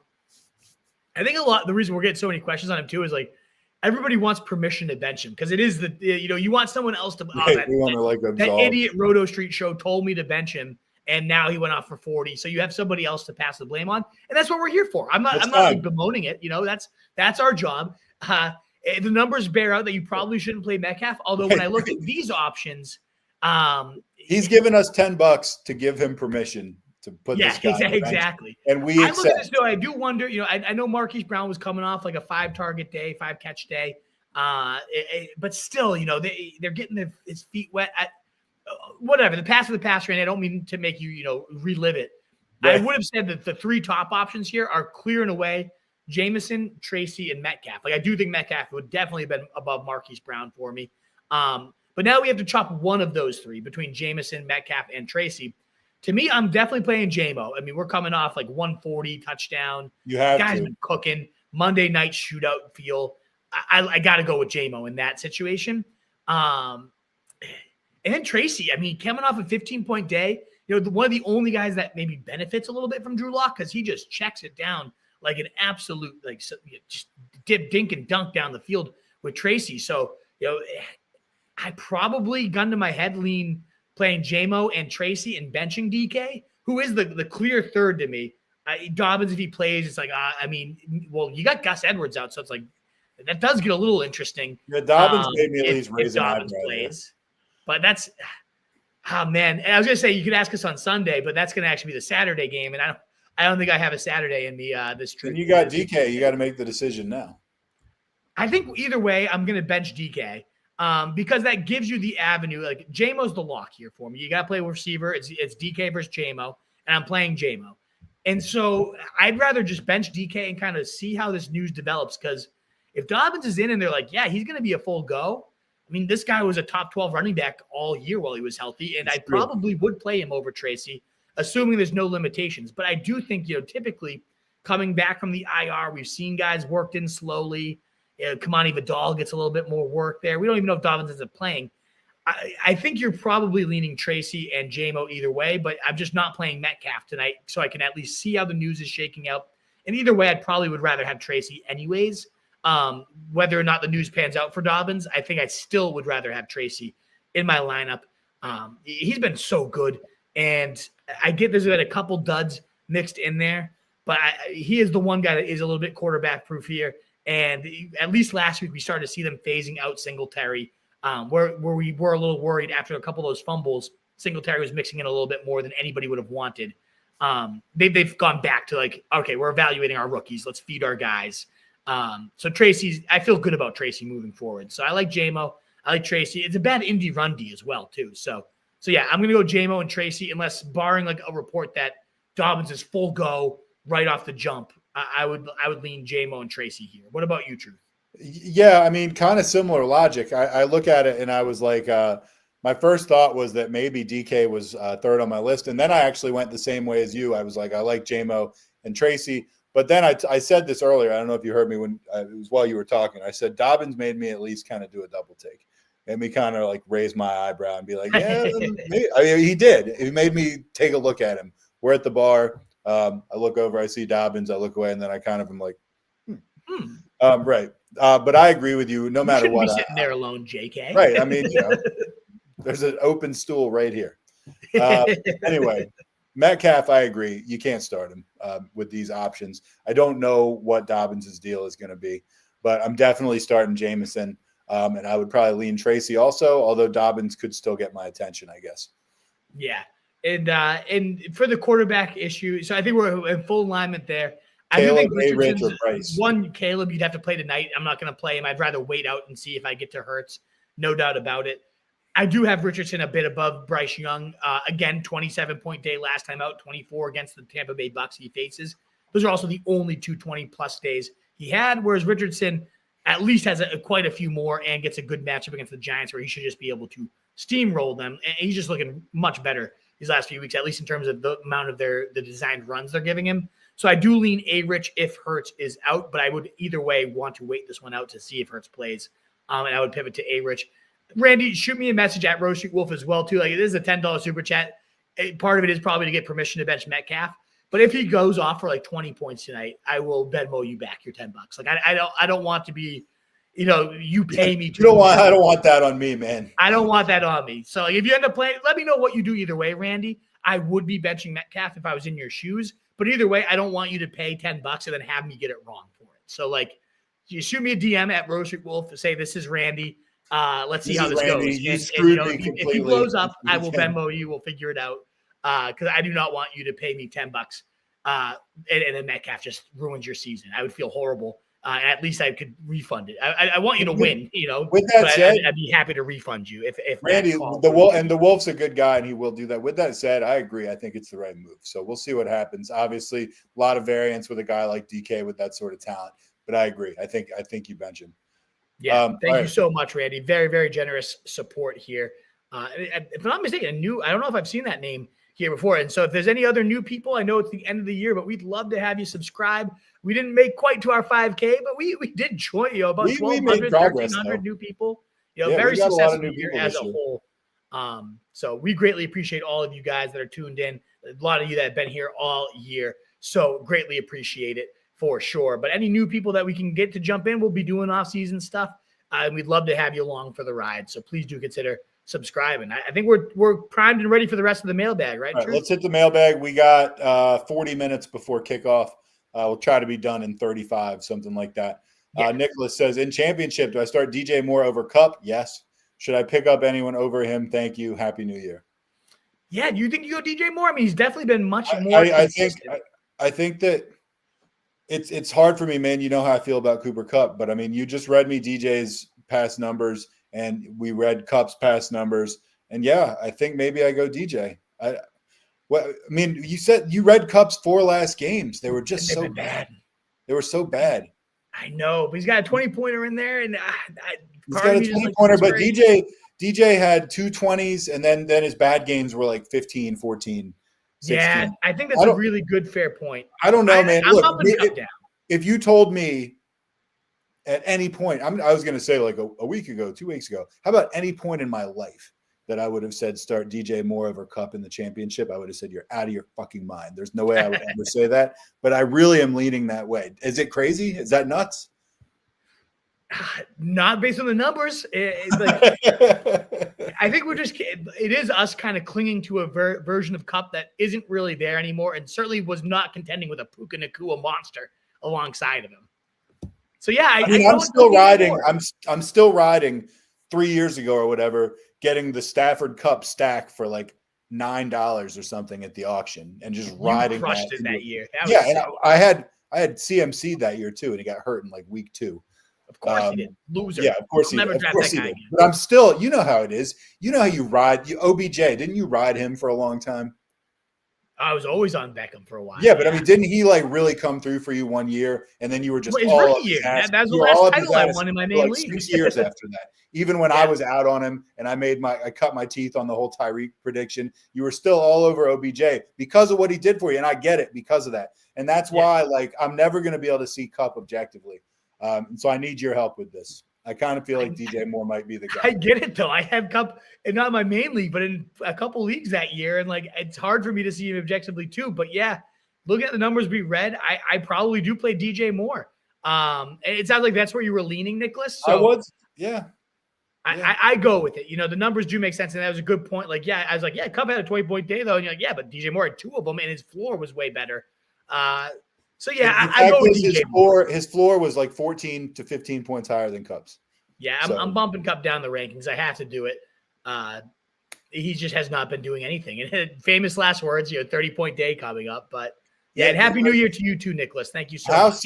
How sore are we going to be when DJ and Kupp, not DJ, DK and Kupp come and you know what they're going to do to us. Oh yeah, they just put us in the Eiffel Tower. Yeah. Oh man. Be like, is that Frank Gore back there? Nicholas Bray, any Cowboys players we like with Lamb out? I mean, Brandon Cooks would be the most I like, but not really. I don't like him that much. No, and actually, I need to take CeeDee Lamb out of the rankings. That happened. We were walking Hillary's dog earlier, and her parents' dog, and I did not take Lamb out of the rankings yet. So let me do that. And I had to adjust. I was pretty high on Cooper Rush this week just because I love what CeeDee Lamb can do for him. But with him out, I don't. So with this question in mind, I'm just going to do Brandon Cooks real quick. Like, where does he rank without him? Like, he gets up to like a little bit above Rome Odunze and Jerry Jeudy, I guess, like above Quentin Johnston for me. So I guess if you need like a Hail Mary, I could see Brandon Cooks being that guy, but I in my fantasy championship, like I really hope I don't have to be pivoting. He's way, way low for me on that. I like Cooks fine, but man, you'd have to be really struggling. Do you think it's more Jalen Tolbert? Like he's had some big moments, I think it's a coin flip between those two guys, but I have to think if you're playing for the chip, neither one of those guys is going to be the one who makes the difference for you. No, probably not. But maybe DFS wise, is something. Maybe. Yeah, maybe that's true. That's a good point. Yeah. Good question, Nick. Thanks for making me retros. Thanks for all the advice this year in the championship. Half PPR. I need one running back, 2 wide receivers, and a flex. Here's what he's got. Terry McLaurin, DK coming up all the time. On every championship team there is. Mike Evans, Cortland Sutton, Chuba, and Charbonnet. Okay, I'm currently sitting DK and Sutton. Do you agree? Yes, I do, actually. Kind of perfectly agree. This made me think DK must be the ultimate fantasy locker room presence, though, because everybody in championships somehow has DK on their rosters, even though he's done nothing for them. He must just be in that locker room, like getting the boys jacked up. And it probably is true. Like, you got that guy behind you. Like, next man up is going to be DK. If you don't play well this week, you're like, okay, I got to outperform that. Like, yeah, I better show up this week. Did you watch Ted Lasso? Of course. Do you remember when Roy Kent finally basically gave permission to be benched? Yes. So the other guy could play. That's what this kind of reminds me of. And then he goes out and he's like, we're going to go out, we're going to practice, and the second team's going to kick the first team's ass. Right. And it's like, and everyone's just like, all right, like, with this guy behind us, we better be great. I think that's probably, you hit it on the head as far as him being a locker room guy, because he's on like 70% of these questions we're answering. Yeah. And he hasn't been good this year. Usually when you're riding somebody like that, you probably spent decent money on him. And he's been killing you, except these guys are not dead at all. So good job. Yeah, not dead at all. I think this is, in terms of this question, so I do bench DK. He's like the only easy bench here. The only tougher one becomes like Sutton in a good matchup against Cincy. But then you got Terry in a great matchup. I like all these guys more than Sutton. Too. So I like all these guys more than Sutton. Yeah, and you got to go Evans. You got to go Hubbard. You got to go Charbonnet. So, yeah, I'm benching the exact 2 that you are, King Retros. It's kind of crazy that you're that deep that you can bench Sutton and DK. Good job. Yeah, I would land the same way, King Retros. I see why you're in the ship, no doubt. Good for you. Krana Shaw. Our guy Krana. Great to see. Our guy Krana Shaw. He's up next. He usually comes with a couple questions at a time. So here's the first one. Wolf, truth. In the championship in many leagues. Thank you for your help all season. Appreciate it. Food and drinks on me. If you're in Chicago, got some questions and need help. Wolf, that makes me kind of think you and me should just go to Chicago just to get some free food and drinks from Krana for a couple of days. The most expensive steakhouse in Chicago. We're going on Krana's dime. No, right. I would love to. I love Chicago, great city. I was there for a wedding last spring. Krana, I should have hit you up. We got to figure out a way to get in touch because I do love. That'd be fun, Truth, if we could somehow pull it off. I know you have a big trip coming up yourself already. In February. That would be a great trip. Yeah. We should go somewhere for a couple of days where we got some diehard fantasy guys and just kind of let them show us around their city of choice. That'd be sweet. That'd be a good time. Chicago would be a great one. Chicago is a great one. I've been to Chicago one time, but it was basically, I was just like kind of in the airport. Yeah. It's the best. So it didn't really count. I've been twice. Love it. All right. Next one up for Krana. Pick 2. I liked it too. My bad. That's all right. Pick 2, PPR. Garrett Wilson, Sutton, Cup, Connor or Charbonnet, PPR. Kyler, Baker, or Purdy. 6 pass point TD. Okay. I feel like I have a pretty good read on the receivers. What do you think? Yeah, so in that first one, pick 2 PPR, I got to go Charbonnet tonight. Definitely locking him in. And then it comes down to Sutton versus Connor for me. If Connor's in, and he gets a great matchup against the Rams, the way that guy's been cooking lately, he's been practicing limited. It seems like he's trending towards playing. If he's in, I got to play Connor. I interpreted this as maybe he was asking for between 3 receivers, you're picking 2, and then you're also picking between Connor and Charbonnet. probably is exactly how he's asking. So I'm going to go Charbonnet over Connor. I'm going to get him in tonight and play Charbonnet. Okay. In terms of the Wilson-Sutton Cup, I think I'm benching Cup just based on the numbers. I'm benching Cup too. You know what? Let's just go all in on this. It's one of those weeks, though. We're like benching DK. We're benching Cup. We're benching these guys that have fed us so much in the past, but maybe it's just like this is like the passing of the torch moment. We're kind of sending them off. Like, you're on the bench. Goodbye. We loved you for everything you've done, but again, we know what these guys could do to us. Yeah. I like Baker the most out of the quarterbacks. Yeah, Carolina matchup, great time. Me too. I would think the Baker than Purdy than Kyler. If you want the Monday night hope factor, I get it. If you want to pivot to Purdy, but I like Baker a little bit more. That's the easiest one of these for me. I'll be honest, Baker. Yeah. All right. I love how Krana, and we're going to answer them all for you, Krana, but he's figured it out that like when we get in a rapid fire, I only answer up to 3 questions of a person. So he somehow crams like 8 questions into one. No, he's a student of the game. You're a longtime fan, Krana. We love you. So Krana's a student of the game. He knows what's up. He hasn't done this recently because we've been so pressed for time, but he used to give us always one really good hypothetical or like, what's your favorite cereal or what's your favorite snack food or whatever, right. Which when we have time, we love. Like, we could easily answer those today. If you got one, throw it out there. Krana says Metcalf or McMillan PPR. I think we already said McMillan there, right? McMillan, yeah. PPR, Jennings, Myers, Shakir.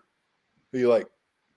I like – oh, man. It comes down to Myers versus Jennings for me. I'm leaning Myers right now in a full PPR. He just gets the volume. Why not Shakir? Why are you not interested in Shakir there? Because to me, I was kind of leaning between I consider all 3 pretty tough, but I was kind of leaning. I was looking at Jennings and Shakir. Why not Shakir for you? I feel like the Jets, the Bills are kind of taking – we saw it with the Pats, and Josh Allen even kind of acknowledged this in the post-game presser where it's like, if we don't have to show anybody anything into entering the playoffs, we're going to win in the most basic ways we possibly can. Now, if we get in a shootout, we have to. We saw that Lions game. We know what happened. But otherwise, they're going to be playing the most vanilla possible offense they can. And so I don't expect much out of it, especially now that Coleman's back, Kincaid's back. We've seen the volume already start to take big hits for Shakir. As good as he is, and I think in the playoffs, I'm going to love this guy in fantasy playoff leagues. But for right now, with nothing to play for, a lot to play for, but nothing, like no reason to show more than you have to. It's a good point. All good points.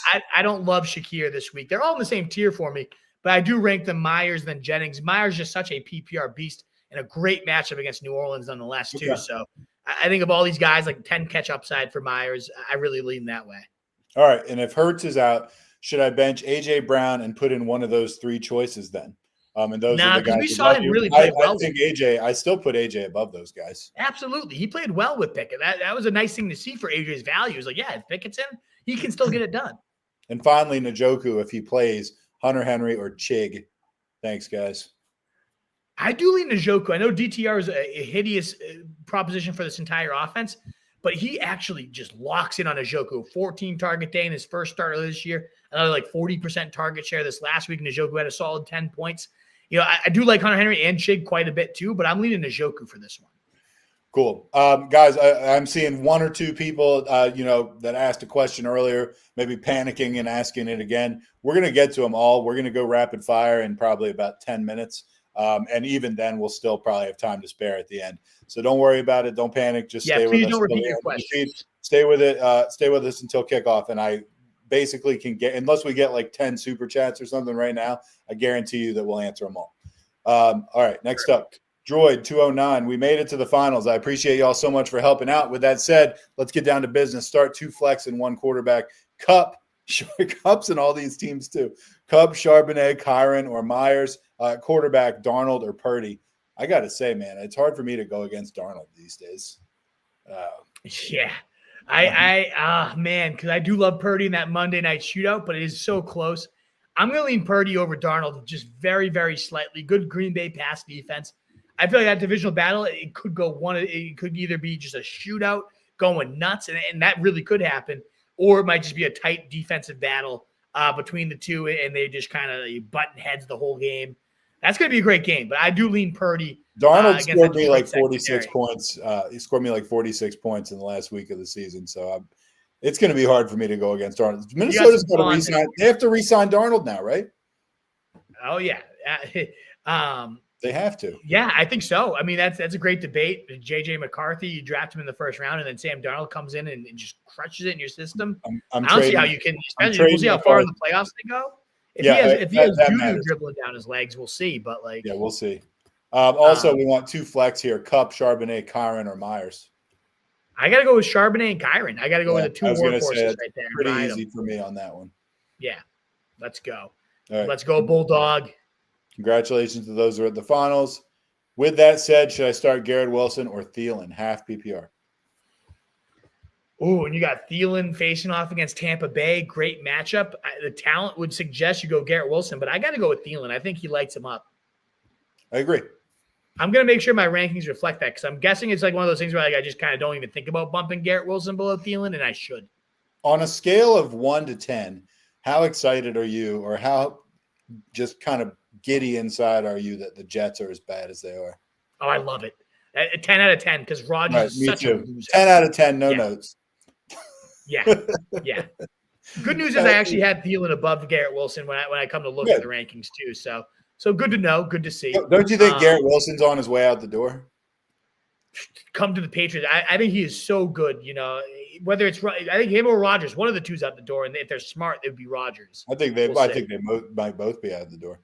It's going to be. Here's what the Jets are going to be like. The Jets are going to be like that old Aesop's fable where the dog has the bone in his mouth and he's all happy and it's all good, and then he gets to a bridge and he looks down and he sees another dog with the bone in his mouth and he decides he wants it, and so he reaches for it, but he drops the bone and it falls into the water because he just saw his own reflection and now he's got no bone at all.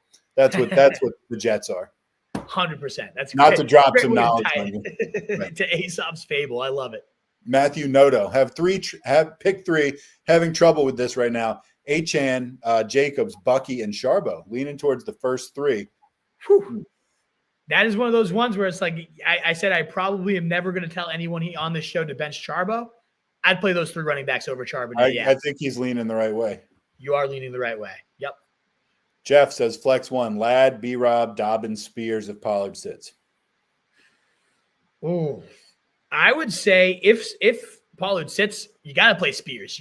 Gets a great matchup against Jacksonville. He already has back-to-back games with 2 touchdowns. I mean, even if Pollard plays, it's almost like you want to play Spears here. I would say though, if Pollard's going to be in, what's tricky is Ladd plays tomorrow. I think Ladd is my favorite option here. If Pollard's in, is Spears without Pollard enough?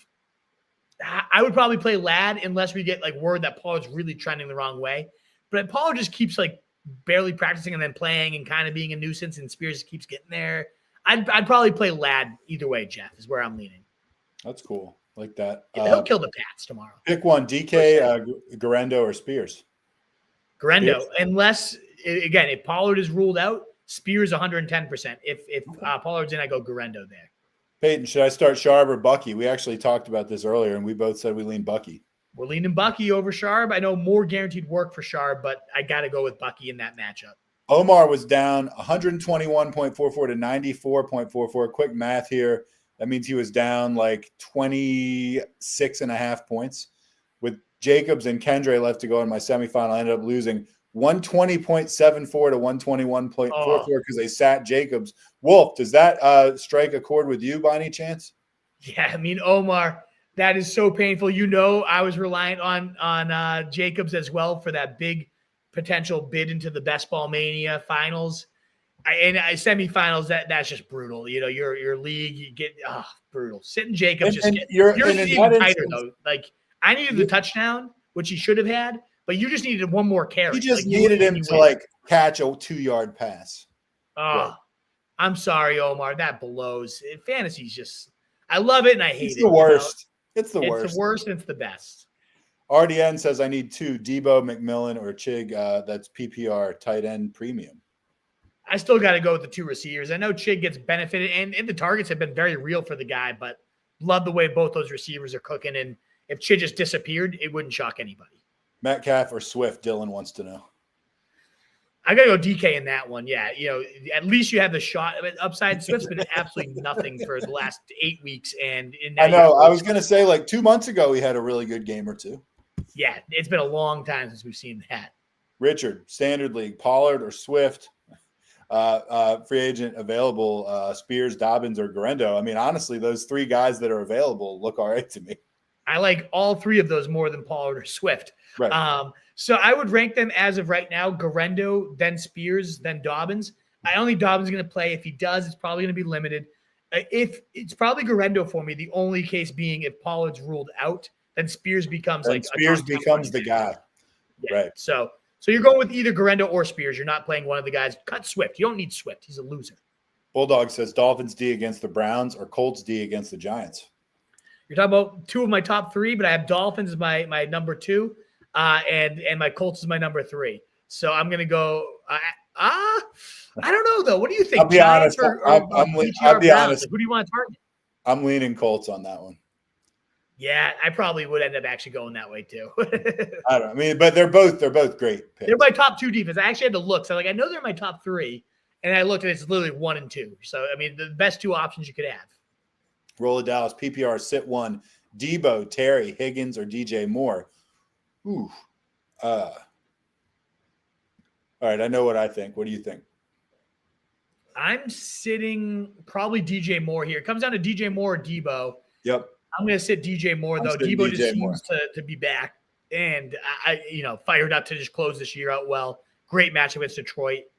DJ Moore could have a good game tonight, but I don't see a Thursday night. There was one Thursday night where DJ Moore had like 40 points. I was like, I remember. I'm pretty sure I was playing against him. He's the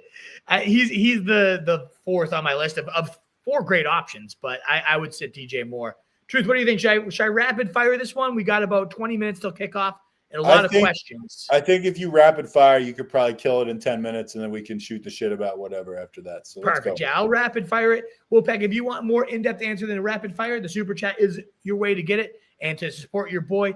Otherwise, a free way to support your guys, we fire this up, is that thumbs up button. All of my rankings are updated and at rotostreetjournal.com. You can find them right there at the website or on my Twitter at rotostreetwolf as well. You can find that. Would love anybody that's new to the show to subscribe, to hit that thumbs up. All that stuff would go such a long way for us. But let's rapid fire this thing off and make sure we get to every question we've gotten tonight. Josh Lurie asking, pick 2, Charb, Brees. We did get a super chat. So, Josh, I'm going to have to put you on pause. We'll come back to that because my man, Mountain Man, who always is supporting his boy with the super off the chat. top rope. Let's championship in both leagues. Go, PPR. Pick 2, AJ Brown. Metcalf, again, he's got DK is right in the mix. And Jennings. PPR, pick 3, JSN, Jones, Jennings, Cook, Cup. Metcalf, he's got Metcalf on both, and he's got a Cup. Do you realize how many teams Cup and Metcalf are on that are contending for the championship? To me, that's just crazy. We're seeing a pretty large sample size here. Truth. It is 100%. I'm now convinced it is that idea of looking over your shoulder. You got these 2 veterans that we all know can put up 30. So your fantasy bench is fired. Those guys on your fantasy bench, the starters know that I have legends behind me, including a 6'4" chiseled monster that can run a 4.3. I better come out here and perform. There's definitely something to the fantasy bench here because Metcalf being on all of these championship benches all year. Exactly. There's no reason that all these teams should have Metcalf on their rosters, but he's definitely providing some locker room juice. So let's dive in because at the end of the day, I'm benching Metcalf in both of these. I know. I was going to say the first one's Metcalf easy. Right? The only question I would ask on that one, Mountain Man, is I know AJ Brown was questionable in practice today. Now, I think he plays, and I love that he played well with Pickett. So no matter what your quarterback situation is for the Eagles, I think AJ Brown's going to get there. And I definitely do prefer Jennings to Metcalf as well. The only issue would be if you don't have AJ Brown, are you suddenly pivoting to Jalen Tolbert or some garbage Cowboys receiver? Because in that case, okay, maybe I would get Metcalf in, but I think AJ Brown plays, and I bet you probably have a better fourth, next man up anyways. So I'm going to go AJ Brown. I'm going to go Jennings. For the 3, I would definitely play JSN, so that already crosses off Metcalf. I don't want both those guys in, and I definitely prefer JSN, who we talked about this earlier. Mountain Man has outscored DK Metcalf in all the 6 weeks since Metcalf returned from his injury. 6 straight weeks, JSN has been better in fantasy. He's averaging 19.2 in that span compared to 10.2 for Metcalf. So that one's not really even a debate. I got to go with JSN. I'm guessing Jones. It must be Aaron Jones. That's what I'm thinking? That or like 2012 Julio Jones. Yeah, that would be nice to have him called back from the dead. I'm trying to think if there's any Jones, though, that I'm missing. Assuming that is Aaron Jones, Mountain Man, I would go Aaron Jones, and then I would go James Cook as my next men up in that one. Cook just looks so good against the Patriots, and he's just a monster. And like I said, I think they want a vanilla offense right now. They want to run the ball 40 times if they can. And against the Jets, I think they sure can. So I like James Cook. I like Aaron Jones. I like JSN from those. But I mean, Jennings, Kupp, and Metcalf, they all warrant consideration. Would you go those same exact three truth, JSN? I mean, Jones? honestly, I would, assuming he's talking about Aaron Jones. And I mean, it makes me wince every time we say we want to bench Kupp, much less Kupp and Metcalf. But we're saying it again and again. And I mean, look, if we think it, we think it. Like we got to keep saying it. It is such a scary grave to potentially be digging right now. And I feel like we're betting against I feel like we're betting against Mahomes in the playoffs or something. Yeah. So either way, Mountain has the ultimate handcuff to AJ Brown. He has Devonta Smith. So you're definitely going Brown, Jennings. You're benching Metcalf here. It's so scary again that this show is going to go defined as benching Kupp and Metcalf, who could have 40-point days, and just show us why they've been legends for years. But yeah, I think this is the turning of the guard, and you have to hand the keys over to a JSN, to a James Cook. And then Aaron Jones is just still getting it done for the Vikings. He's probably the third man on the list here. So if you really wanted to go Juwan Jennings over him, I could see it. But I personally still ride JSN. I really do like Cook more than him. Yeah. And you got the revenge game against Green Bay. I mean, what's better than that? No, agree. Now you're really going to have to rapid fire, Wolf, because we are past 8 now. Hey, we did have the super chats. They always get our priority, but now it is time to, of course, rapid fire. Thank you again, Josh. I know you clicked him in for me, so I'm just trying to find where that question is. Right out of the Minnesota. There it is. Pick 2, Charb, Brees, Connor. So tough with the Connor injury. So I'm going to go Charb for sure tonight. And then if Connor's in, the good news is, Josh, you have the timing down well for you. You know Charb's going to be the feature back tonight. You play him. If Connor's in on Saturday against the Rams, the way he's playing, I'm playing him over Brees. If he's out, I would go Brees Hall is a great pivot, though. So you got great timing on your side there, Josh. Mike Clay asking Kupp, DK, Devonta, Ridley. DK, look at that. You had to pick one to sit. I'm going to sit DK over Kupp, but I don't want – I'm going to play Ridley, Devonta, and over either of these guys. If Ridley's maybe not, but no, he's facing the Jags. It's the best possible matchup. So I'm going to go Devonta, Ridley, Kupp, and I'm going to bench DK there, Mike K. Oh, man. Do you want Jennings over McMillan? Bulldog? Yeah, very, very slightly, though. Love them both. What's up, guys? Made of the ship. Let's go. Homie Dak loaned. Daniels, Gibbs, Chase Brown, Neighbors, B-Rob, Bucky, Bowers, Dolphins D. Had to sub out Lamb. Came down to B-Rob, McMillan, Rashad White. You agree, full PPR. So if I had those 3 options, I'm going McMillan of those 3 in a full PPR league.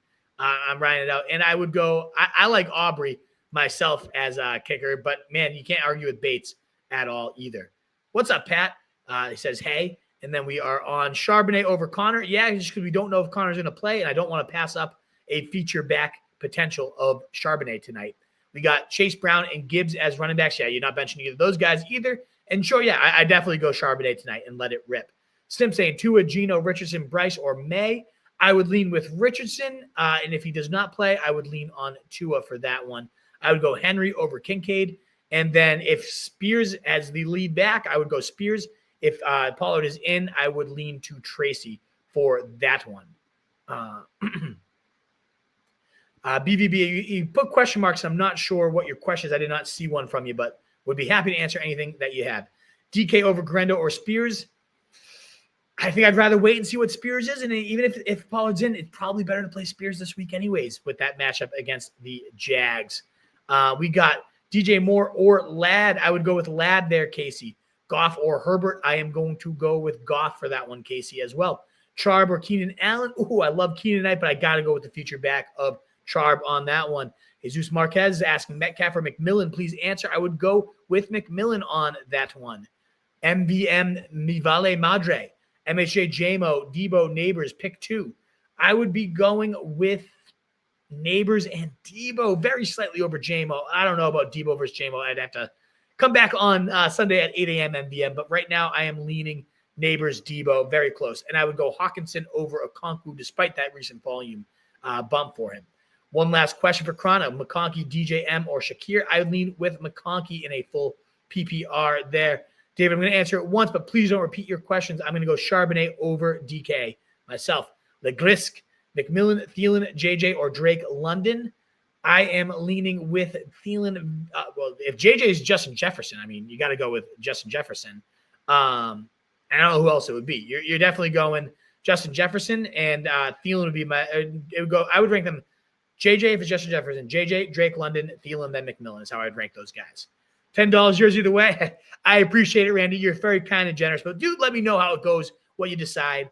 Hit me up at Roastry Wolf. You're very kind and generous, so thank you so much. You're very, very kind, brother.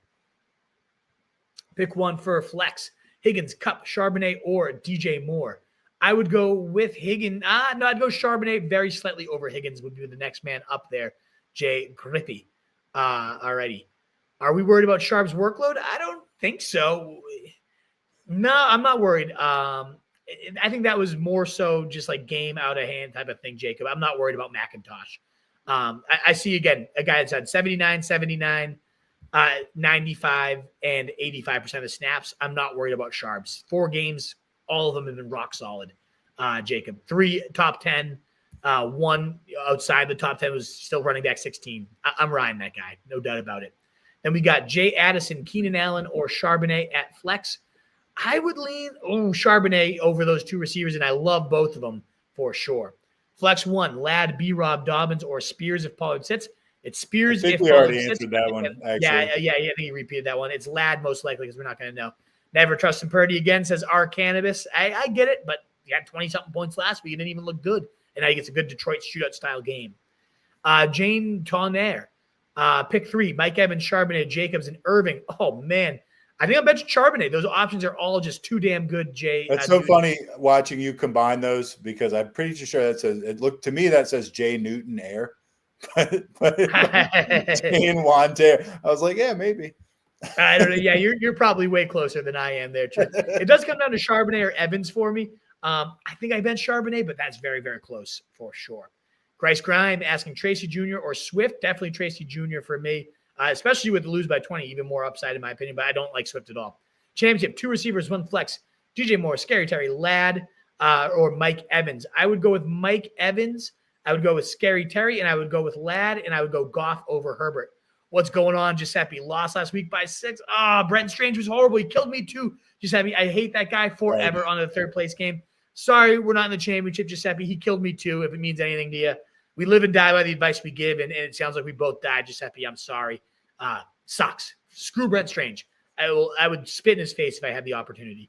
Herbert, Love, or Caleb. I would go with Love on that one. Justin Carey, love that game this week.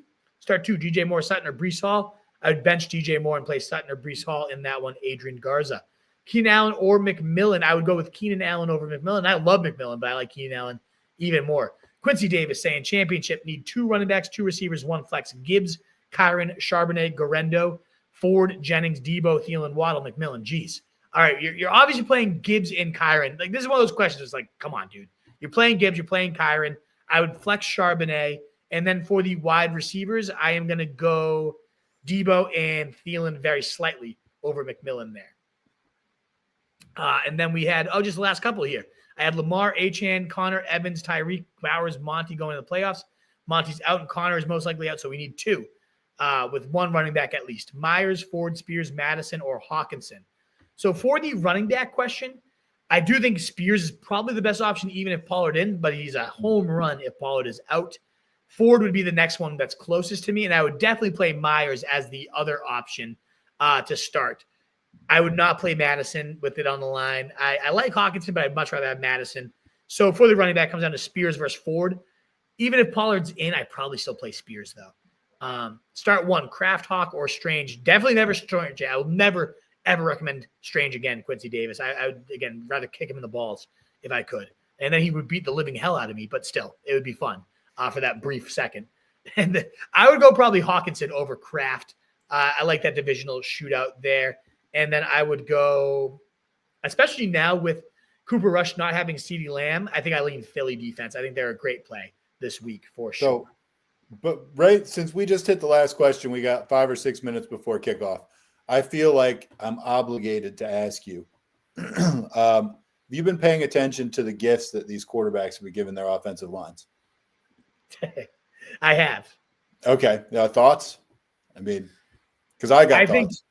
I think a lot of it is advertise, like somebody's paying them to be like, give them our truck type of thing. Like they're making such a big show out of it. You would think that, so. You know, I don't love that a show. So it's tough because it's like, of course I appreciate the generosity. I love that they're supporting their linemen. I was a lineman, like, you know, they deserve their due, but it used to happen and it never was made in this big spectacle. It was never that it was 100% a Chevy. I don't think Chevy was even the truck, but like it's so much is being made onto the brand that it is. And the generosity, look at how much these cost. Some are saying how much it costs the quarterbacks, like when they pay, which is insane, which is nuts. Like a gift is a gift. You know, I respect it. I'm fine with an announcement, even though I prefer that it just be done under like just like do it out of the goodwill without having to advertise it. All I have to say too, I also love that Joe Burrow gave his lineman sword. So awesome. You're on the same page as me. Like we feel the same. The show that has been is just ridiculous. Every now and then, you know, so it'll come out someone's a real cheapskate, something like that, and I enjoy knowing that.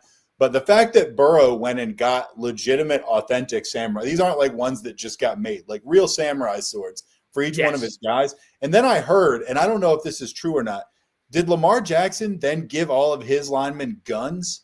And were they specifically guns used to hunt Bengal tigers?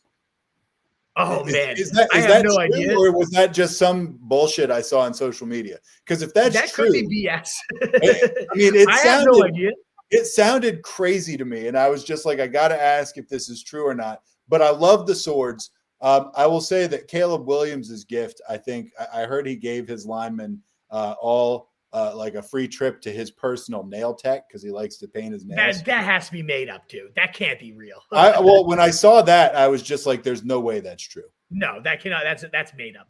Okay. I will address these, but we did have one. See, I need you to reel me in from like the social media nonsense. Yeah, we just finished our rapid fire cross, but we saw yours coming in. Anybody else, keep your questions coming in because we're just going to kind of banter till kickoff at this point.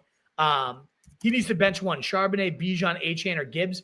I mean, this is another one where it's like, I don't want to bench Charbonnet in any situation, but you have 3 of my top 5 running backs, like in terms of Gibbs, number 1, Bijan, number 3, like AJ, number 5. You got to play those 3. I love Charbonnet. I love what he's done as the starter, but yeah, your team's too good, Cross. Like, I mean, damn, that's awesome. But I am benching Charbonnet there. You clearly doing the same, Truth? I am. And just so you know, possibly more importantly, I just looked up the Caleb Williams thing. And the other thing I saw is that maybe he's giving them like each like a $50,000 diamond necklace, which is a little different than a trip to the nail tech. You got to be careful. See, this I count on you to fact check this stuff. Yeah, that one seems like too good to be too funny of a story to be. Yeah, and I mean, and if Lamar had really, I think there's no way he could have given all his linemen guns. No, that seems too specific too. I was just like, would have been awesome, but it would have been awesome if it was like tiger hunting guns specifically. But I think he gave him like a Rolex or something like that. So we got Matt D for his chance. that would have been so dope. Dowdle, Wilson, Cup if Connor's out. So Connor's definitely the play if he is in. If not, I kind of want to go Cup over Wilson. Like that might be where I draw the line because Wilson and Rodgers clearly aren't it. Dowdle coming off a 5-point day where Zeke's vulturing him at the goal line, and now you get Philly, a great front 7, and there's no CeeDee Lamb to be a threat. Like they're clearly mailing it in for the year. So it comes down to Cup versus Wilson, and I think this is where I would be like, okay, I'm going to go Cup. What about you?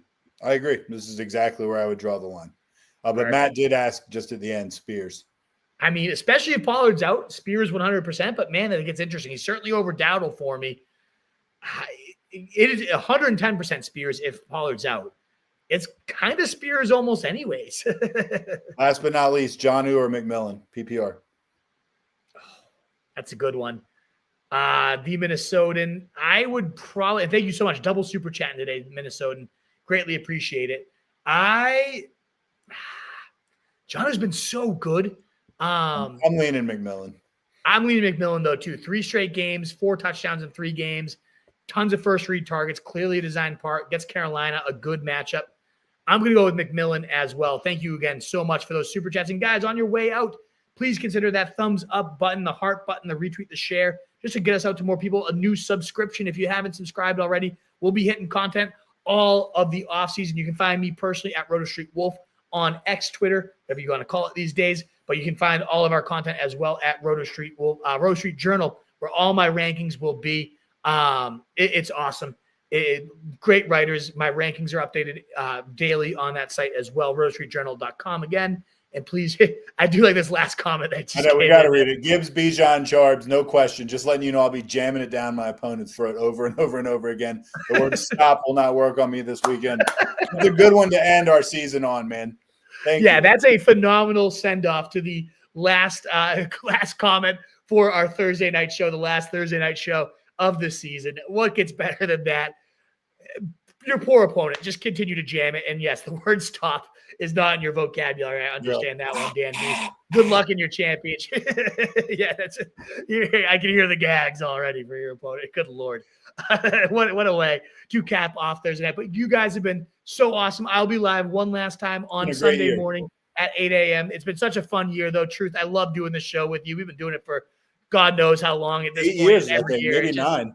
It's the best, dude. I absolutely, Dan, thanks. Yeah, thanks for the gag noise, is what he's saying. Count on me, buddy. The gags are on the truth there. But no, thank you guys so much. It's been such a phenomenal year. We'd love to keep you guys around. Next year, there's a lot of good news, interesting news that's coming. I don't know when I'll break some of it. But it will be a different year, no doubt, for Roto Street, but we're still going to be cooking. So please do hit that subscribe button. Please consider to follow Roto Street Journal and Roto Street Wolf for me at Twitter as well. But rotostreetjournal.com is where you can find all the content that will be churning out. But again, thank you guys so much. It's been a phenomenal year. Hopefully you guys get what you need tonight in your championships as well. Again, 8 a.m. on Sunday morning. I will be live next. Go get those chips, baby. Let's go. In a world full of fantasy sheep, guys, be that wolf. Later.